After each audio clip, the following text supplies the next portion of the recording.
வணக்கம் ஃப்ரெண்ட்ஸ். இந்த வீடியோ நம்ம பார்க்க போகிறது ஆர்ஆர்பி ஏஎல்பி எக்ஸாமில் 27/11/2024 நடந்த ஷிஃப்ட் 3 கொஸ்டின் தான் பார்க்க போகிறோம். ஃபஸ்ட் கொஸ்டின் என்னென்னா, ஒரு சம் அது வந்து என்ன ஆகுது அப்படின்னா சிம்பிள் இன்ட்ரெஸ்ட்டில் கொடுக்குறாங்க. 3 வருஷத்தில் வந்து 16% வீதம் கொடுக்கும்போது 3 வருஷத்துக்கு 16% வந்து ரேட் ஆஃப் இன்ட்ரெஸ்ட்டு அப்படி கொடுக்கும்போது 3 வருஷத்துக்கு வந்து அதோடைய சிம்பிள் இன்ட்ரெஸ்ட் என்ன கிடைக்கிது அப்படின்னா 480 ரூபான்னு சொல்லி கிடைக்கிது அப்படின்னா அதனுடைய அசல் என்னன்னு சொல்லி கேட்குறாங்க. Simple interest formula SI = PRT/100. நமக்கு P தான் தேவை, Pயோட மதிப்பு தேவை. ஸோ SIயோட மதிப்பு என்ன 480 P × Rோட மதிப்பு என்ன, ரேட் ஆஃப் இன்ட்ரெஸ்ட் எவ்வளவு 16%, டைம் எவ்வளவு 3 வருஷம், வகுத்தில் அடிச்சிங்க அப்படின்னா 16 3 48. ஸோ பிரின்சிபல் என்னவாக இருக்கும் அப்படின்னா ரூபாய் 1000. ஸோ இவ்வளோ தான் ஆன்சர். ஸோ இதை ஷார்ட்கட்டில் போடணும் அப்படின்னா இப்போ ஒரு வருஷத்துக்கு வந்து நமக்கு வந்து சிம்பிள் இன்ட்ரெஸ்ட்டோட மதிப்பு வந்து நமக்கு தெரியும். ஒரு வருஷத்துக்கு வந்து 16%. அப்போ 3 வருஷத்துக்கு எத்தனை பர்சண்டாக இருக்கும்? 3 × 16% = 48% தான் இருக்கும். இந்த 48%ஓட மதிப்பு என்ன? இதுதான் சிம்பிள் இன்ட்ரெஸ்ட் 480 ரூபா. ஸோ அப்போ 1% என்னவாக இருக்கும் அப்படின்னா 10 ரூபான்னு இருக்கும். அப்போ நமக்கு தேவை 100% எவ்வளவு 1000 ரூபாய். ஸோ இப்படி ஷார்ட்கட்டாகவும் போடலாம். அடுத்த கொஸ்டின், ஒரு ஷாப்கீப்பர் வந்து ஒரு பொருளை வந்து 319 ரூபா 60 பைசாவுக்கு வாங்குறாரு. அப்ராக்சிமேட்டாக இது வந்து அதோட செல்லிங் ப்ரைஸ் வந்து என்னவாக இருக்கணும்? 25% லாபம் வரணும் அப்படின்னா அதோட செல்லிங் ப்ரைஸ் என்னவாக இருக்குன்னு கேட்குறாங்க. அப்ராக்சிமேட்டாக இந்த அமௌண்ட் வந்து எல்லாமே அப்ராக்சிமேட்னு சொல்லிட்டாங்க. ஸோ இந்த அமௌண்ட் வந்து 320 ரூபான்னு சொல்லி வச்சுக்கிறோம். ஸோ 320 ரூபா அவருக்கு என்னவாக இருக்கணுமா? ப்ராஃபிட் வந்து எவ்வளோ இருக்கணும்? 25% வந்து இருக்கணும்னு சொல்லி கேட்டாங்க. அப்படின்னா செல்லிங் ப்ரைஸ் என்னன்னு சொல்லி கேட்குறாங்க. 25% அப்படின்றது 1/4. ஸோ 4 சிபினா ப்ராஃபிட் எவ்வளோ இருக்கணும்?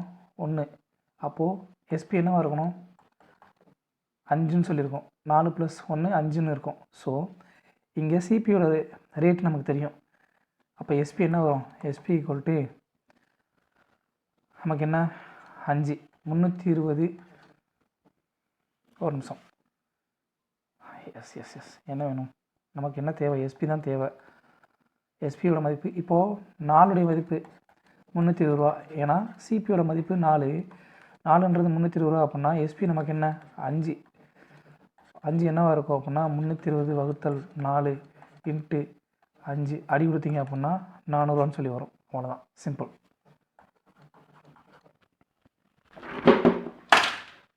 அடுத்த கொஸ்டின்,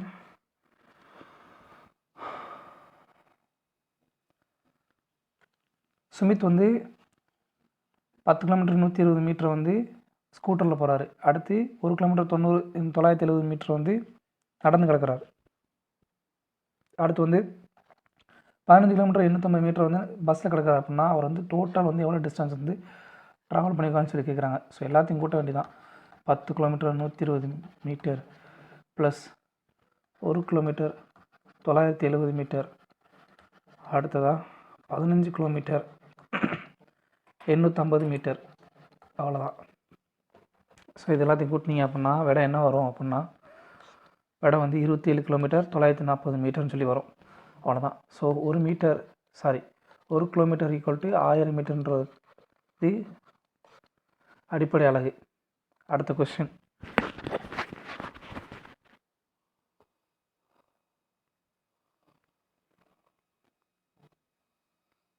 அடுத்ததாக கணக்கோட தியரி பேஸ்டாக ஒரு கொஸ்டின் கேட்டிருக்காங்க. இது வேறு ஒன்றும் இல்லைப்பா, 2 பேரலல் லைன் கொடுத்துட்டாங்க. அதை வந்து ஒரு குறுக்கு வெட்டி இதோடைய லைன்ஸில் வந்து எது வந்து உண்மைன்னு சொல்லி கேட்குறாங்க. வேறு ஒன்றும் இல்லை, 2 கோடுகள் இணைக்கோடுகளை வந்து ஒரு குறுக்கு வெட்டி வெட்டுதுன்னா அதனால் ஏற்படக்கூடிய கோணங்களை தான் பற்றி இந்த கொஸ்டின் வந்துருக்கு. இதை பற்றி வந்து நம்ம வந்து ஃபஸ்ட்டு வீடியோவில் செகண்ட் ஷிஃப்ட் வீடியோவில் வந்து பார்ட் 2 வீடியோவில் வந்து நம்ம வந்து போட்டிருந்தோம். அதன்படி 5 ரூல்ஸ் வந்து இருக்கும். ஃபஸ்ட்டு வந்து என்னென்னா ஒத்த கோணங்கள் சமம், அதுக்கடுத்து உள்ளெதிர் கோணங்கள் சமம், வெளியெதிர் கோணங்கள் சமம், அடுத்து குத்தெதிர் கோணங்கள் சமம், கடைசியாக வந்து உள்கோணங்கள் மிக நிரப்பு கோணங்கள், இப்படின்ற ஒரு 5 ரூல் வந்து பார்த்துருந்தோம். ஸோ அதுதான் வந்து கேட்டிருக்காங்க. கரஸ்பாண்டிங் ஆங்கிள்ஸ் ஆர் ஈக்குவல், ஒத்த கோணங்கள் சமம் சொல்லி கொடுத்துட்டாங்க. எஸ், அது கரெக்டு. அடுத்து alternate interior angles are supplementary, alternate interior ஆங்கிள்ஸ்னு சொல்லிட்டாங்க. ஆல்டர்னேட் இன்டீரியர் ஆங்கிள்ஸ் கிடையாது, அதாவது ஒத்த கோணங்கள் தான். அதாவது உள்கோணங்களின் எதிர்கோணங்களின் கூடுதல் சப்ளிமெண்ட்ரி கொடுத்துட்டாங்க, 180 டிகிரி கொடுத்துருக்காங்க. ஸோ இந்த ஸ்டேட்மெண்ட் வந்து தப்பு. உள்கோணங்கள் மிக நிரப்பு கோணம், உள்கோணங்களில் ஒத்த கோணங்கள் தான் வந்து மிக நிரப்பு கோணங்கள். உதாரணமாக இது ஏன்னு எடுத்துக்கிட்டிங்க அப்படின்னா, இந்த கோணத்தை வந்து ஏன்னு எடுத்துக்கிட்டோம் அப்படின்னா, இந்த கோணம் பின்னு எடுத்துக்கிட்டோம்னா, இது A + B வந்து ஒன்றாக இருக்கும், 180 டிகிரி இருக்கும். அவங்க என்ன கொடுத்தாங்க, A + C வந்து 180 டிகிரி சொல்லி கொடுத்தாங்க. ஸோ இது வந்து பண்பு வந்து இந்த பண்பு தப்பு. ஒத்த கோணங்கள் தான் மிக நிரப்பு கோணங்கள். அடுத்து consecutive angles on the same side of the transversal are equal.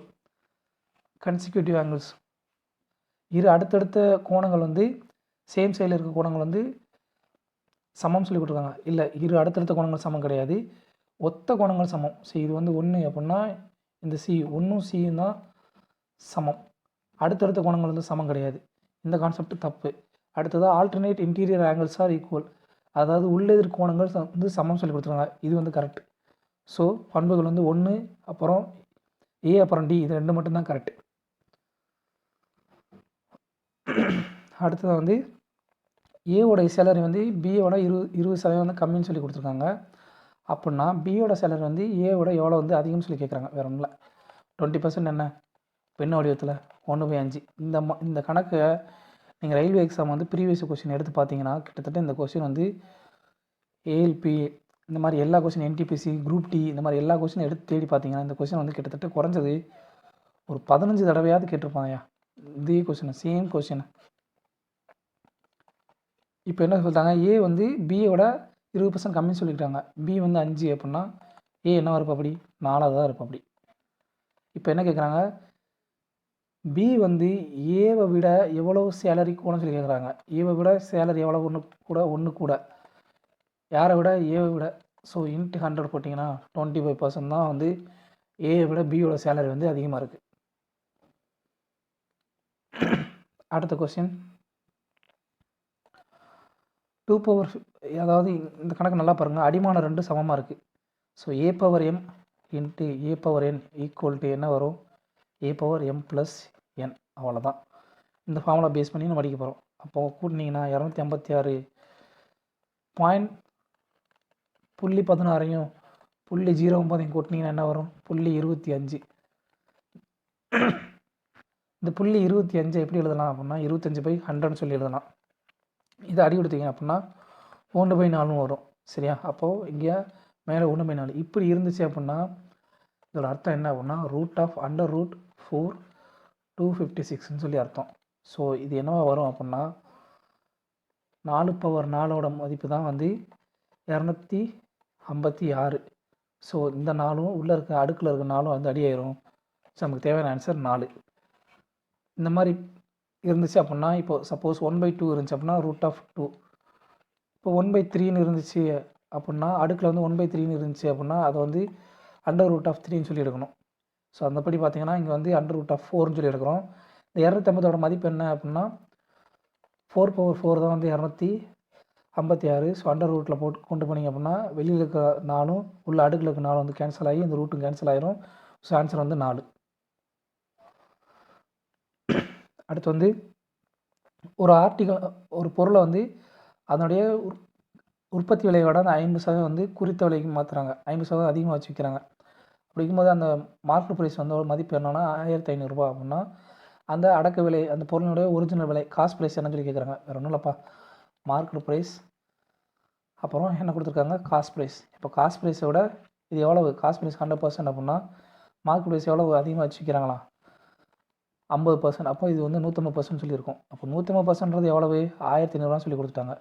அப்போது இன்ட்டு 10. அப்போ 100 வந்து என்னவாக இருக்கும் அப்படின்னா இன்ட்டு 10. இந்த இன்ட்டு 10ஓட பெருக்குனிங்க அப்படின்னா 1000 ரூபாய் தான் வந்து காஸ்ட் ப்ரைஸாக வந்து இருக்கும். அவ்வளோதான்.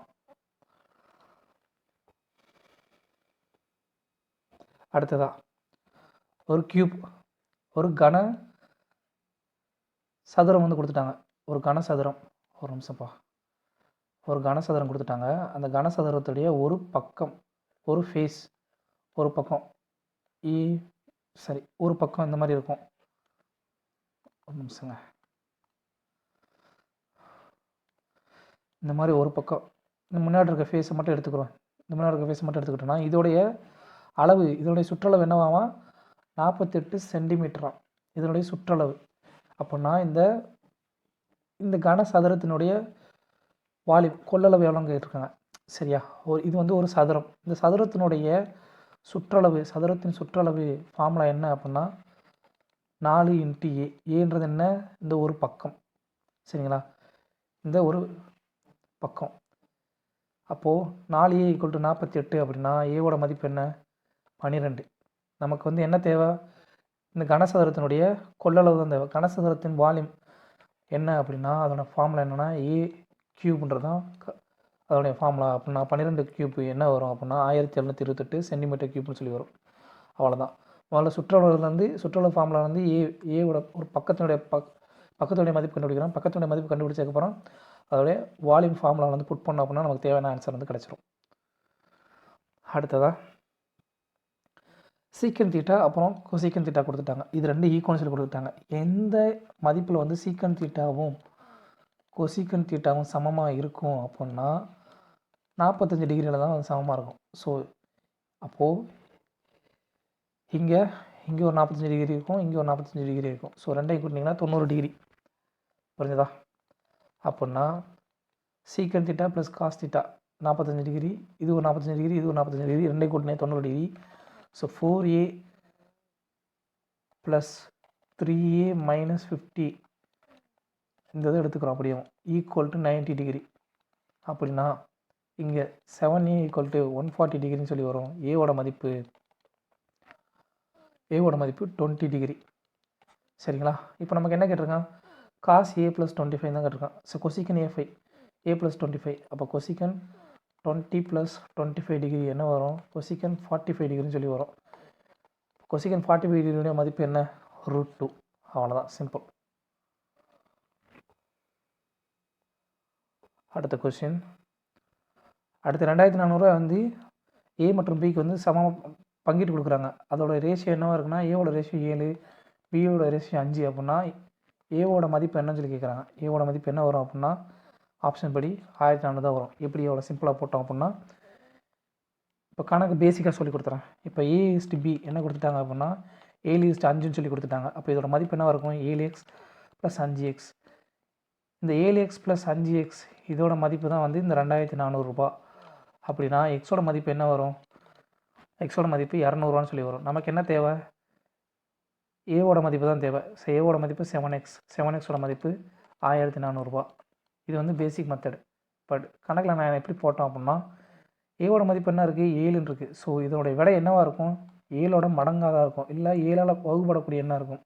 ஸோ 7ஆல் வகுப்படக்கூடிய ஒரே நம்பர் 1400 மட்டும்தான். அவ்வளோதான், சிம்பிளாக பார்த்துட்டு போயிடலாம். அடுத்ததாக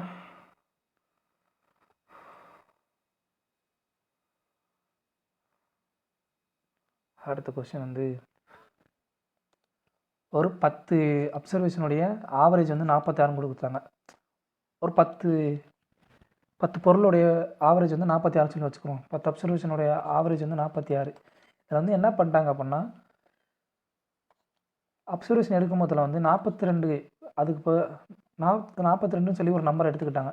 எதுக்கு பதிலாக அப்படின்னா 142க்கு பதிலாக வந்து 42 நம்பரை வந்து ஆட் பண்ணி எடுக்கும்போது ஆவரேஜ் வந்து 46 வந்துருச்சு. அப்படின்னா கரெக்டான ஆவரேஜ் என்னன்னு சொல்லி கேட்குறாங்க. வேறு ஒன்றும் இல்லை. இப்போ வந்து ஆவரேஜ் என்ன இருக்குது? 46 இருக்குது.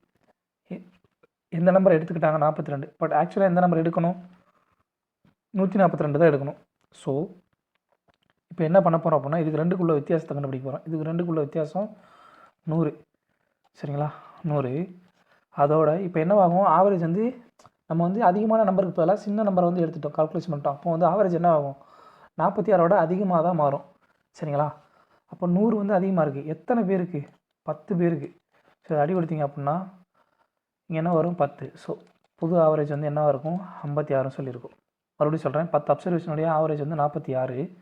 நம்ம வந்து மிஸ்ரீடிங் வந்து பண்ணிட்டோம். என்ன பண்ணோம் அப்படின்னா 142க்கு பதிலாக 42 வந்து எடுத்துட்டோம். ஸோ அப்போ 100 மதிப்பு வந்து கம்மியாக வந்து நம்ம கால்குலேட் பண்ணிட்டோம். இப்போ என்ன பண்ண போகிறோம்? இந்த 100 வந்து இந்த 10 நபருக்கு வந்து சரியாக பிரித்து கொடுத்துட்டோம் அப்படின்னா என்ன வரும்? புது ஆவரேஜ் வந்துடுமா? ஆல்ரெடி இருக்கிற ஆவரேஜ் 46. 100 வந்து இந்த 10ஆல் அடி கொடுத்தோன்னா 10 ஆவரேஜ் வந்து ப்ளஸ் ஆகும். ஸோ கூட்டினீங்கன்னா 56 தான் கரெக்டான ஆவரேஜ். அடுத்த கணக்கு 6 ஆண்கள் அப்புறம் 8 பாய்ஸ் இவங்க வந்து 10 நாள் வேலை பார்க்குறாங்க. இதே வேலையை 26 ஆண்கள் அப்புறம் 48 பையன்கள் வந்து 2 நாளில் வேலை பார்த்து முடிக்கிறாங்க. ஸோ அப்படின்னா இந்த வேலையை வந்து 20 ஆட்கள் வந்து செஞ்சு முடிக்கிறதுக்கு எவ்வளோ நாட்கள் ஆகும்னு சொல்லி கேட்குறாங்க. வேறு ஒன்றும் இல்லை. ஃபஸ்ட் வந்து ஆண்களுடைய ரேஷியோ கண்டுபிடிக்கணும். என்ன பண்ண போகிறோம்? 6 60. ஸோ அடி கொடுக்க போகிறோம். அடி கொடுத்திங்கன்னா 2 5.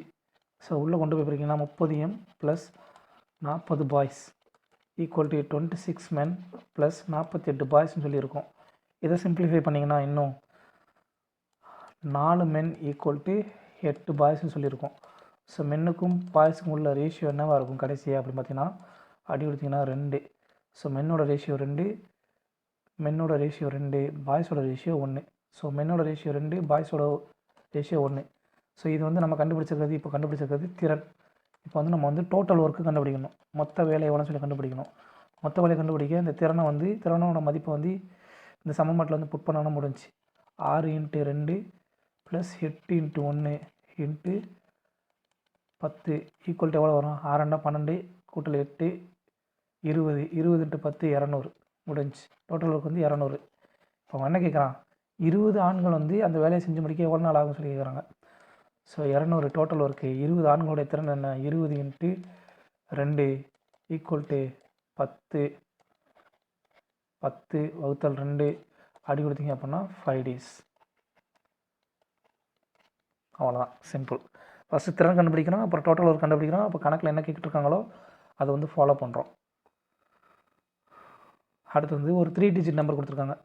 ஒரு 3 டிஜிட் நம்பர் வந்து ஒரு நம்பர் இருக்குது. அதோடைய யூனிட் டிஜிட்டு அதோடைய 10 அதாவது ஒற்றைப்படை 10 இலக்கத்தில் இருக்கிற நம்பர், அப்புறம் வந்து 100 இலக்கத்தில் இருக்கிற நம்பரோட ரேஷியோ என்னவாக இருக்கும் அப்படின்னா ஒற்றை இலக்கத்தில் 1:2:3 சொல்லியிருக்கு. அந்த நம்பருடைய ரிவர்ஸ் வந்து 2 கூட்டும் பொழுது என்ன வருது அப்படின்னா மதிப்பு வந்து 1332 சொல்லி வருது. அப்படின்னா அந்த நம்பர் என்ன சொல்லி கேட்குறேன்? வேறு ஒன்றும் இல்லைப்பா. யூனிட் டிஜிட்டுக்கு 1, 10 டிஜிட்டுக்கு வந்து 2, 100 டிஜிட்டுக்கு வந்து 3 சொல்லியிருக்கு. ஸோ 3 2 1 அப்படின்னு சொல்லி ரேஷியோ இருக்கும். ஸோ இந்த நம்பர்ஸ் என்ன இருக்கும்? எக்ஸு 2x 3xன்னு சொல்லியிருக்கோம். இதை அப்படியே ரிப்பீஷன் எடுத்தோன்னா எக்ஸ் 2x 3x. இதோட மதிப்பு என்ன? 4x 4xன்னு சொல்லியிருக்கோம். ஸோ 4 வந்து காமனாக எடுங்க. 4 காமனாக எடுத்திங்கன்னா எக்ஸ்ன்னு சொல்லியிருக்கோம். இங்கே 1332ன்னு சொல்லியிருக்கோம். ஸோ அடி கொடுத்தீங்க அப்படின்னா 3×12 3×12. ஸோ எக்ஸோட மதிப்பு 3. ஸோ அந்த கணக்கு என்னவாக இருக்கும்? அந்த நம்பர் என்னவாக இருக்கும் அப்படின்னா இதுதான் அந்த நம்பர். ஸோ 9 6 3ன்னு சொல்லியிருக்கோம் இந்த நம்பர். அவ்வளோதான். இந்த மாதிரி கணக்கு வந்து தெரியல அப்படின்னா இந்த ஆப்ஷன் யூஸ் பண்ணி போயிருங்க. ஏன்னா என்ன கொடுத்துருக்கான்? The sum of this number and the number obtained by writing its digits reverse. இந்த டிஜிட் வந்து ரிவர்ஸ் பண்ணி அப்புறம் இந்த ஒரிஜினல் நம்பரோட கூட்டும்போது என்ன விட வருதான்?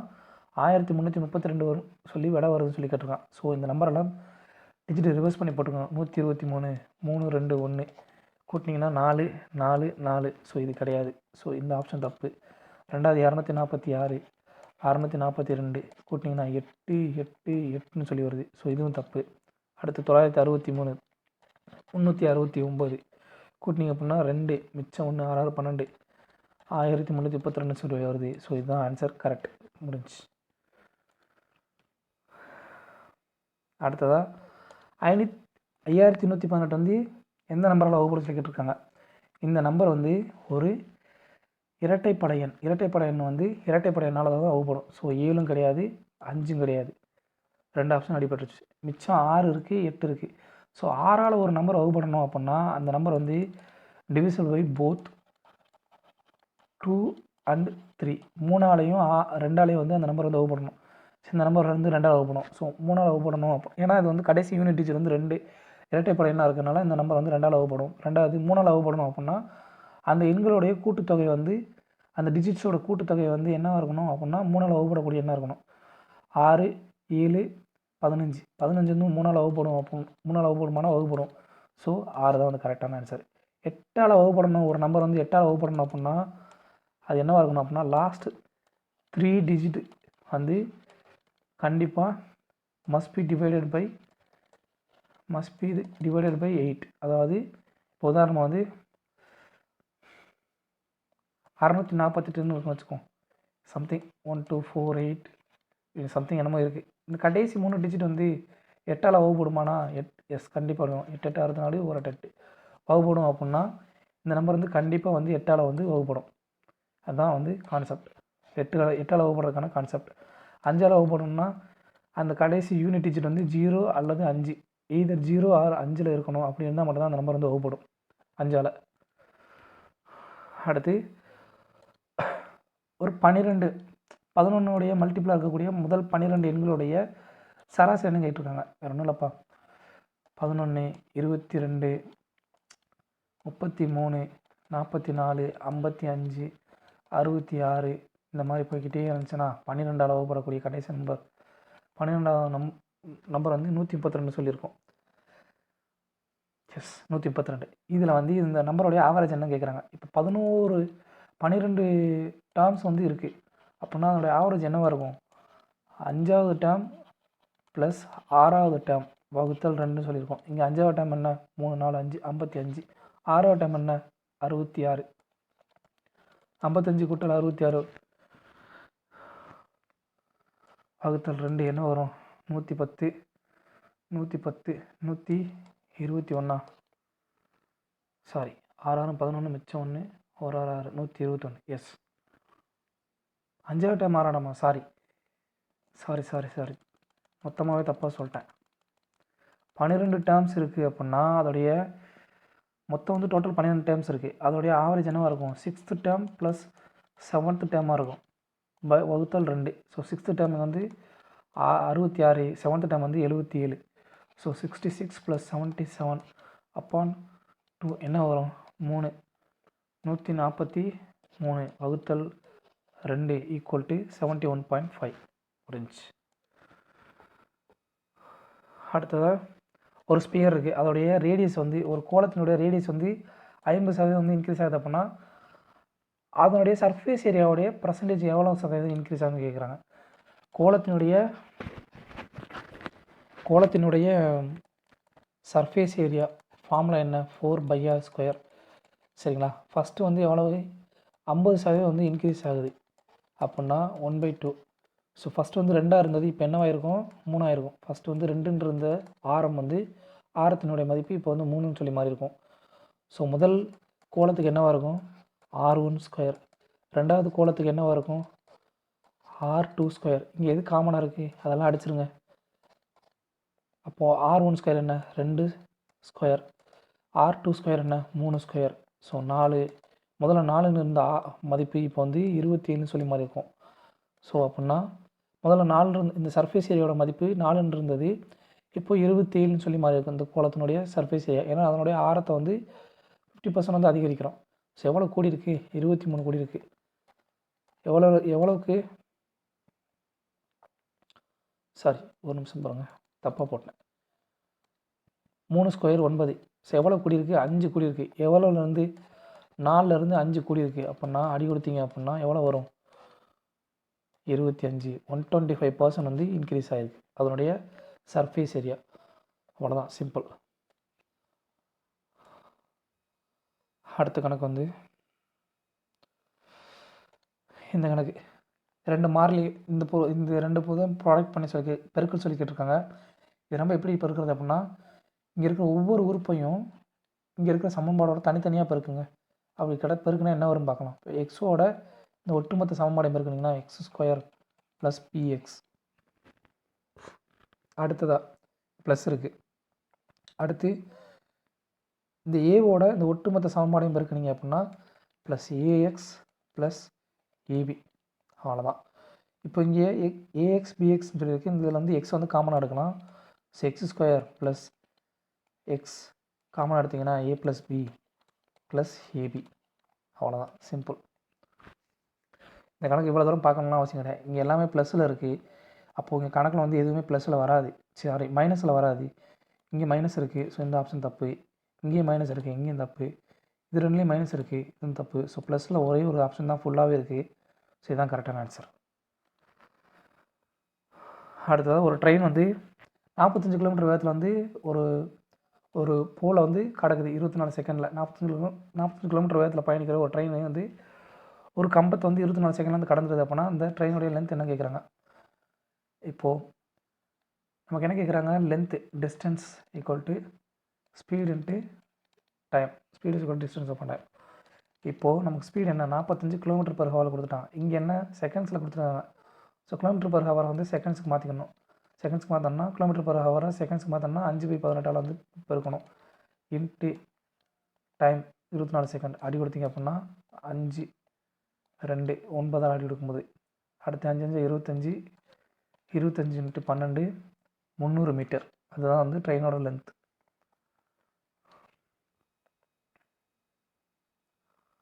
அடுத்த கணக்கு என்ன பார்த்தீங்கன்னா, ஒருத்தருடைய மந்த்லி இன்கம் வந்து 13,500 அவருடைய மந்த்லி எக்ஸ்பெண்டிச்சர் வந்து செலவு வந்து 9,000 அப்படின்னா அவருடைய சேவிங்ஸ் வந்து அவருடைய மந்த்லி இன்கமில் வந்து எவ்வளோ பர்சன்ட் சொல்லி கேட்குறாங்க. வேறு ஒன்றும் இல்லை, income equal to savings plus expenditure. ஓகேவா. இங்கே இன்கம் என்னது 13,500. அவரோட சேவிங்ஸ் நமக்கு தெரியாது. பட் எக்ஸ்பெண்டிச்சர் 9,000 அப்படின்னா அவரோட சேவிங்ஸ் என்னவாக இருக்கும். இந்த 9,000 அங்கிட்டு கொண்டு போனீங்க அப்படின்னா மீதி எவ்வளோ இருக்கும், 4,500 வந்து என்னவாக இருக்குது, சேவிங்ஸாக இருக்கும். ஸோ இந்த சேவிங்ஸ் வந்து அவர் இன்கமில் எவ்வளோ பர்சன்ட் சொல்லி கேட்குறாங்க. 4,500 அந்த சேவிங்ஸ், அவரோட இன்கம் எவ்வளோ 13,500 இன்ட்டு 100% அடி கொடுத்தீங்க அப்படின்னா 0க்கு 0 அடி,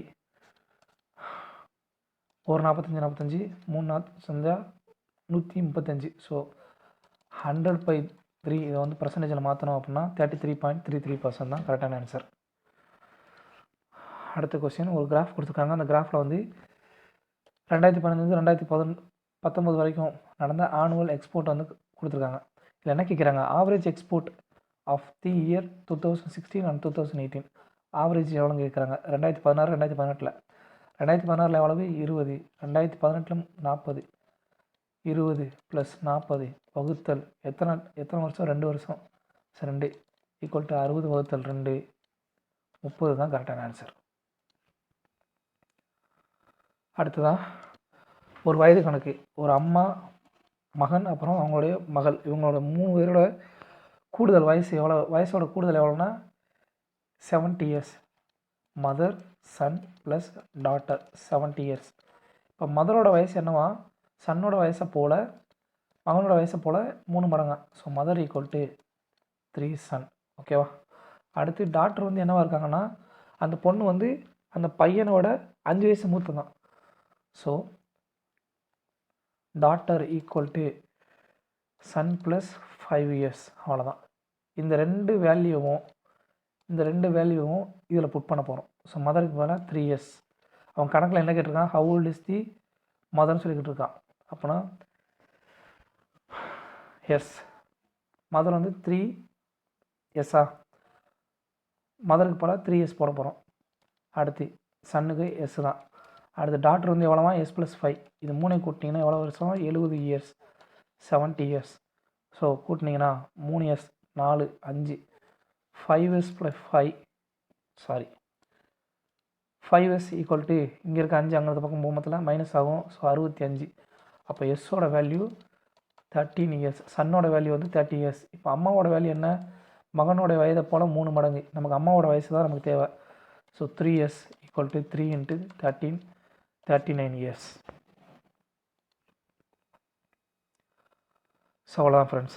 தேங்க்யூ.